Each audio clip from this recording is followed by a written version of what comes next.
It's not a new crime, but one that's taking a new form. But you know as well as I do that producing AI child porn is illegal. Right, well, I didn't know that then, because I just didn't know. Child sexually abusive material, or CSAM, made with artificial intelligence. While some defenses claim it's a victimless crime, to the law enforcement system, that's not the case. If you create something that, makes it look like it's a child, that's going to be just as the same as you had one that was actually a child. Child sexually abusive material is documentation of sexual abuse and exploitation of anyone under the age of 18. Former Cedar Springs Public Schools maintenance worker Mark LaBelle admitted to making AI child porn during an interview with the Kent County Sheriff's detectives in 2024. I also figured it was a gray area because it's not real. And former Northview Public Schools employee Joshua Balhorn has a case moving through the Grand Rapids court system after allegedly using AI to make nude images using the faces of former students. Michigan State Police Detective Trooper Robert English says these cases are just a drop in the bucket. We're already looking at over hundreds of thousands of tips that are coming in just specifically from AI-generated CSAM that's out there. Only a handful of websites actually report when a user creates CSAM, and English says the inclusion of dark websites creates danger when the images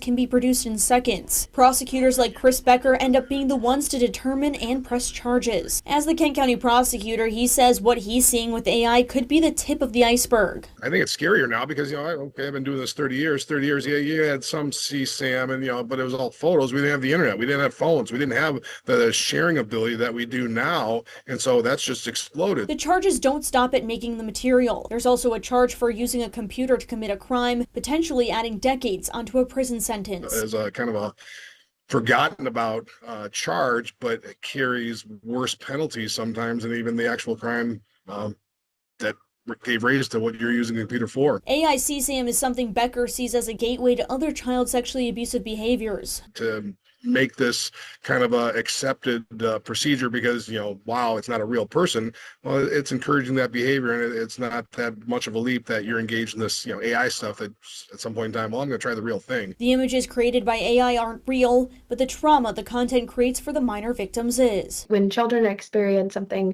horrendous that they should never have to go through, one thing that we often hear from them is that they feel alone. And part of our job at the center is making sure that no kid has to go through this alone. That's where the Children's Advocacy Center of Kent County steps in, making sure none of the victims go through this alone and stressing to them this is not their fault. They use a lot of threats or coercion to keep this hidden in secrecy. And so when you have the opportunity to respond to your kid and go, I am so proud of you for telling me, that just creates so much scaffolding for them to be healing later on. The consequences for CSAM are the same whether the material is artificially generated or not. LaBelle was sentenced to 2 to 10 years in prison for aggravated possession of CSAM in April 2025. Balhorn's case of child sexually abusive activity and using computers to commit a crime is still in Grand Rapids District Court. Callie Lichter, 13 on your side.